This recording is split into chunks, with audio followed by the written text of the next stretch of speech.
Good morning to you. Welcome. Nice to have you here. This is R.N. Bhaskar from BKBB, which is an acronym for Bhaskar Ki Business Baatein. This is a channel that comes to you with policy analysis, conversations, and an occasional business story.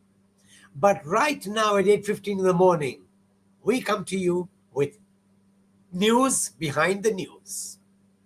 We pick up a few headlines that we think are meaningful and then come back to you with explanations of why this headline is meaningful. And today my co-anchors are Katya. Welcome, Katya. Sanjay. Welcome, Sanjay. Hello, sir. Janavi. The three of them together will handle the following titles, and the titles are given in a screen. The first one is about how the automobile sector is skidding. And the second is about how finally the government has decided to reduce its dollar holdings in its reserves in favor of other investment areas. And the third one is about PSBs losing ground in terms of deposits from customers. All the three are significant, and the last 2 days have been upheavals. There's an earthquake in Afghanistan. There is the SCO meet where the three countries have decided to work together. And there is one more development where the Supreme Court is finally going to hear the US president's powers on whether he has the right to charge tariffs. The matter is moved to the Supreme Court and they're going to have global ramifications. But let's take our titles first. And the first title is about the automobile sector. Katya, could you come, please? So auto sales have been slipping for the last few years, sir, especially in the last 2-3 months. But what is significant about this month's car sales decline, especially wholesales is the number of products that are sent to the dealers, is that it is supposed to be the festive season. And what happened this festive season is, in the second week, which is actually starts off with Raksha Bandhan, on the August 15th, Prime Minister's announced GST reform and promised the slab cutting. So, which is very good news for consumption in general. But but because the brass tack details have not yet arrived, it will come this week, end of this week. A lot of sales have been pushed back.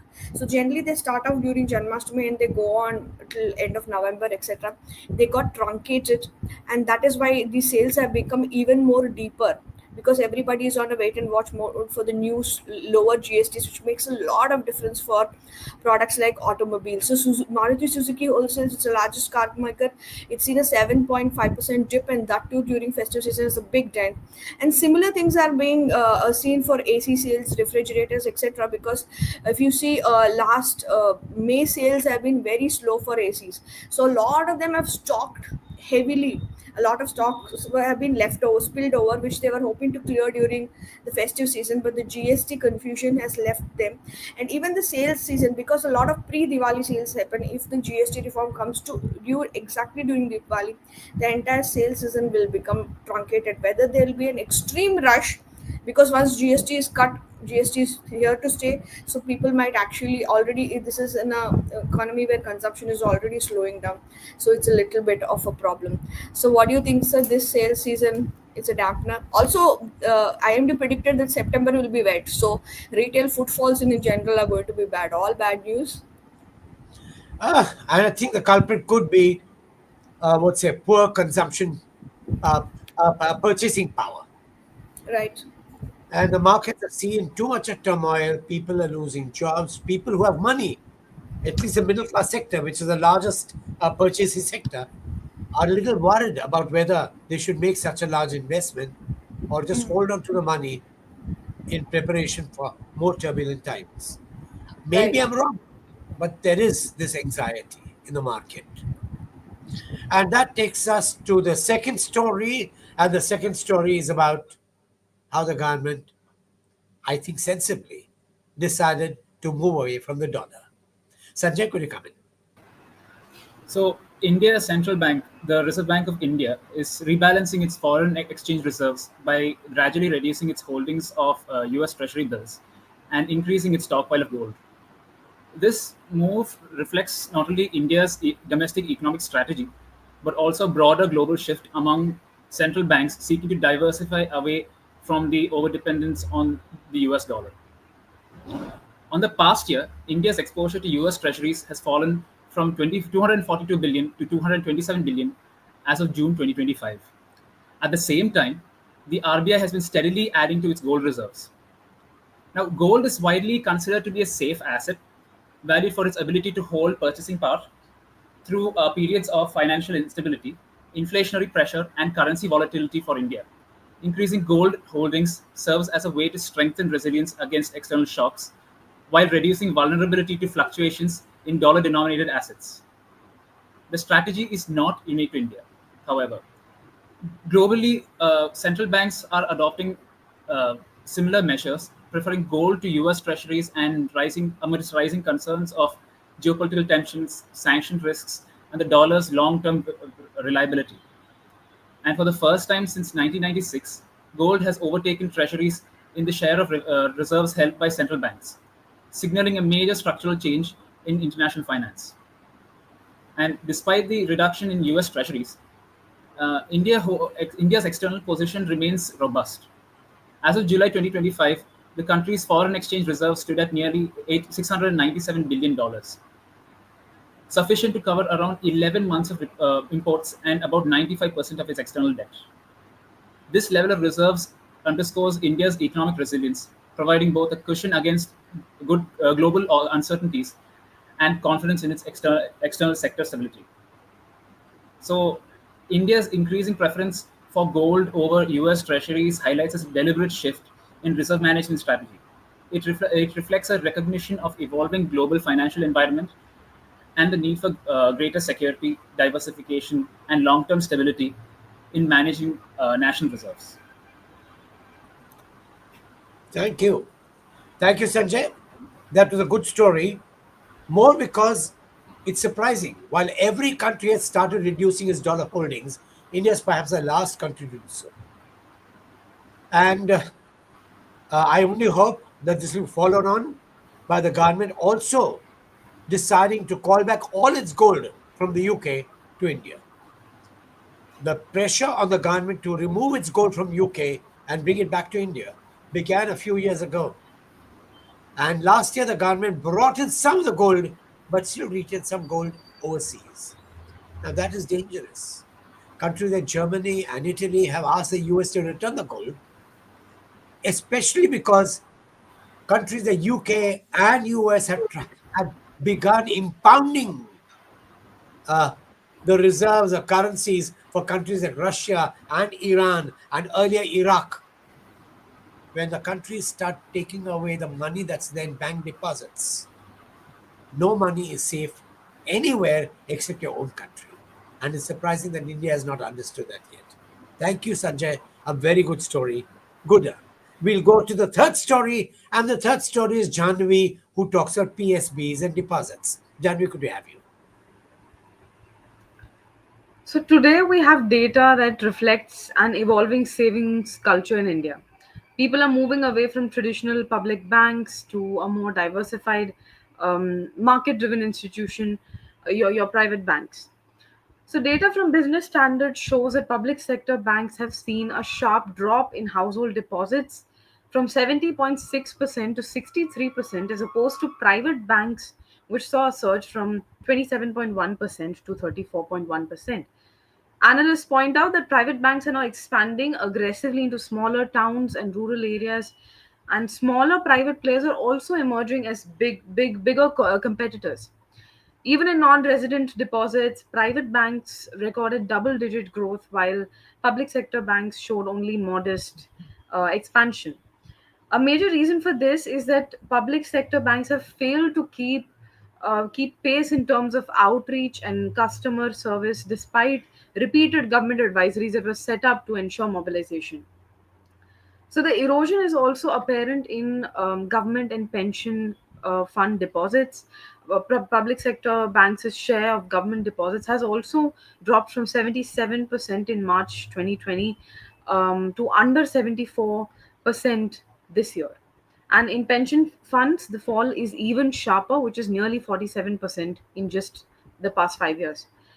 So it is quite obvious why people would gravitate towards private banks, because what they need is efficiency and service quality and returns.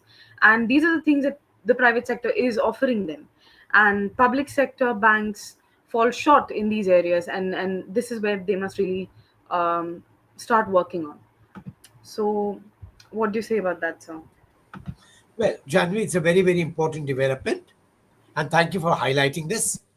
And the answer is very simple. Yes, private banks are more aggressive in mobilizing deposits. Maybe they offer better service than public sector banks, but there could be another factor. Rural prosperity has been declining.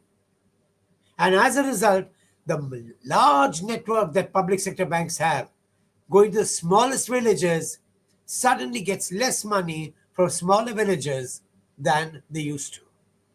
Effectively, in the basket, public sector banks deposits are falling while private sector bank deposits are increasing. But garnering NRI deposits and other things is obviously a pointer to service and the kind of business practices that private banks have compared to public sector banks. Thank you, Janvi. It's a very, very good story. And that takes us to the last part of this program, and that is responding to questions and comments. But before I do that, could you allow me to remind you about three things? Click the subscribe button if you're not a subscriber already. Click the like button, that helps us. And most important, please tell your friends about us. It helps us grow faster. And that takes us to questions and comments that people are sending in. And the first one is, if the strategy is towards gold over US Treasury, then why did India spend billions in, in turning rupees into dollar? It's historical. Since dollar is the reserve currency for all global trade, everything gets denominated in dollars when they come and that money comes into India. So it's already there in dollars. If I have to change it to another currency, I'll have to pay conversion charges.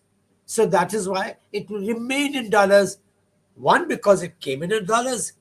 Two, because people believe that dollar was safe.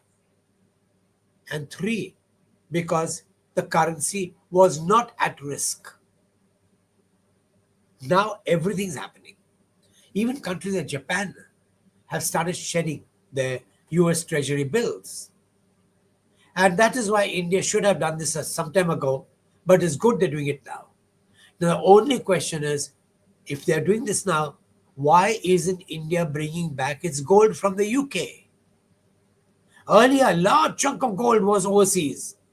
When people started protesting in India, the Reserve Bank brought back the gold, some of the gold, to India. But it still left the gold over there. And that means it can be impounded by any government that does not like India. It is not safe to keep gold overseas. I hope the government does that as well. But the move to reduce their dollar deposits is useful. Thank you. And that takes us to the next question. Is there any way the PSBs can increase their deposit share? Yes, they can, provided you are more aggressive in getting deposits, offer better interest rates, and most important, offer better service. You do that, you'll get that money. But if you don't do that, you will lose money. And that's what's happening. And that takes us to the third question, which is crucial. After a house, Indian customers prefer buying cars, vehicles, motorcycles. Passenger vehicles, which is an aspirational goal for the motorcycle owner, have not taken off as much as before. Do you think they'll come back? Katya, your views? So a lot of surge that we've seen during the post-pandemic time is because of pent-up demand. The Maruti Suzuki chairman has already said that the pent-up demand is now what. That is point number one. And now, from now to take on the confidence to take a loan should come. And because of the situation of jobs, even people who hold jobs are in a very transitory phase. Job losses are coming thanks to Trump, thanks to AI, and thanks to transformation and slowdown. So, and a lot of people know that. So people are might be thinking, might as well park this money in mutual funds as opposed to spending. So that's the shift that is happening. uh, and in mid level and mid senior level, job losses are real and it's not captured by data, sir. Which is true. I agree with you. And job losses is worrisome, very worrisome from the vehicle offtake point of view and from the economic point of view. Thanks, Right. Katya. Very, very good. And that takes me to the last conclusion of this program. Thank you for being with us. Have a wonderful day. And I look forward to seeing you once again tomorrow morning. Take care. Good luck.